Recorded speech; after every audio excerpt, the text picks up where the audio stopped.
Alright guys, M-Tech Guy here, and today we're going to take a look at the E60 M5 and we're going to have a chat about running these cars low on fuel and why you shouldn't do it with one of these vehicles. Alright, so you might be thinking to yourself, okay M-Tech Guy, well that's easier said than done with a car like this because they've got an extreme fuel economy rating and also a relatively small tank.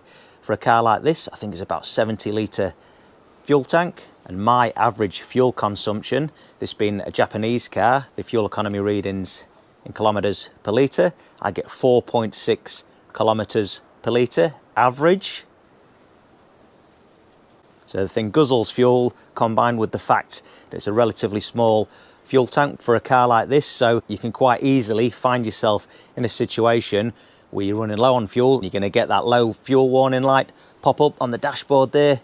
Now, something you'll know with this vehicle, unlike most other vehicles, is that low fuel warning light will pop up just under a quarter of a tank. So that seems pretty extreme, that it's telling you to go and find a petrol station and fill up when you've still got more or less a quarter of a tank of fuel left. But ideally, you don't want to let these cars run lower than a quarter of a tank. It's a good idea when you get to around about that level to go and fill the tank up again. Okay, so why do you want to make sure you keep the fuel tank topped up above a quarter of a tank? Well, the biggest thing is you risk running through that last bit of fuel fast, and you don't want to run these cars too low on fuel because it can cause all kinds of problems. For example, you can kill your fuel pump. Now, the fuel pump sits inside the fuel tank and it's submerged in the fuel, and the fuel pump's actually cooled by the fuel, basically being liquid cooled. Now, as that level gets really low, that pump's exposed, it's not submerged in the fuel anymore, so it starts getting hot pretty quick. Now, just remember that these fuel pumps actually have two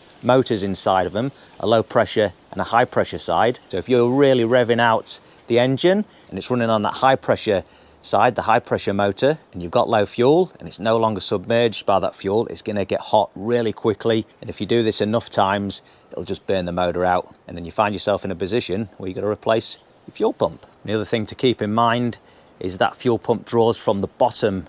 So what can happen is, although the car's got a reasonably good fuel filter also inside the fuel tank, there are still particles that can get past that fuel filter. Now, when your car gets to low fuel, what will happen is that pump drawing from the bottom of the fuel tank, if there's any sludge or grit or anything like that in the bottom of the tank, it's just going to draw it up in a reasonable quantity, put it through the filter. If anything gets past that filter, it's going to end up going through your fuel injectors, and it can damage them fuel injectors. And as I've talked about on this channel before, one of the biggest things that'll kill one of these engines is a leaking fuel injector. So if you damage one of your injectors with dirt and debris going through it, and then it can't seal off properly, what will happen is you'll be out driving the car, you'll come home, you'll turn the engine off, and any damaged fuel injectors won't seal off properly, and they'll seep fuel into your cylinder. And this being a very high compression engine, when you go to crank it over, if there's enough fuel in that cylinder, you'll just hydrolock the engine, you'll bend one of the con rods, possibly damage the cylinder wall, and then you're in a whole heap of trouble.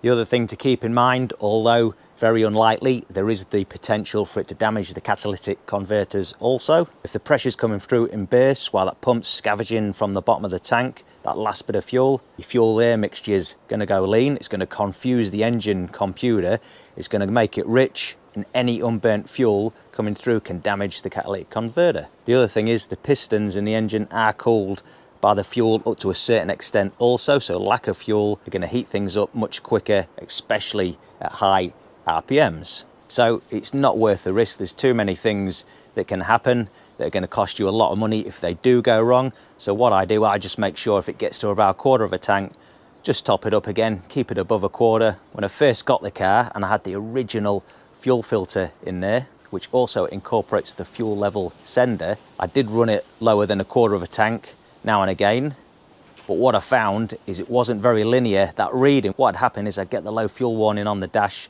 just under a quarter of a tank, and me being new to the vehicle at the time and a little bit naive, thinking it's just like any of the other BMWs that I've owned, I thought I had a little bit longer to get to a petrol station than I actually had with this vehicle. It would drop from a quarter of a tank, and then all of a sudden I'd be sat at the traffic lights, trying to get to a petrol station, and then the fuel level would all of a sudden just drop just like that to 1/8 of a tank. And then a couple of minutes later, the exact same thing would happen again and it'd be on empty, but the car would still be running. So it was giving a false reading. Now, when I changed my fuel filter, that reading was much better. I was definitely getting a more linear reading. Now, I shouldn't really have been letting it get that low, but what I found is the range on the computer, on your dashboard there, is pretty accurate. Now, years ago, I did own a C4 Corvette that I used to daily drive every day back in England. Same sort of thing. It was a bit of a gas guzzler, big V8, but what I found with the range on that car, it would always run out of fuel when it got down to 19 miles left to go. So it was always lying and not in your favour when it was letting you know how long you had to go, how much fuel you had left. So unlike the old C4 Corvette,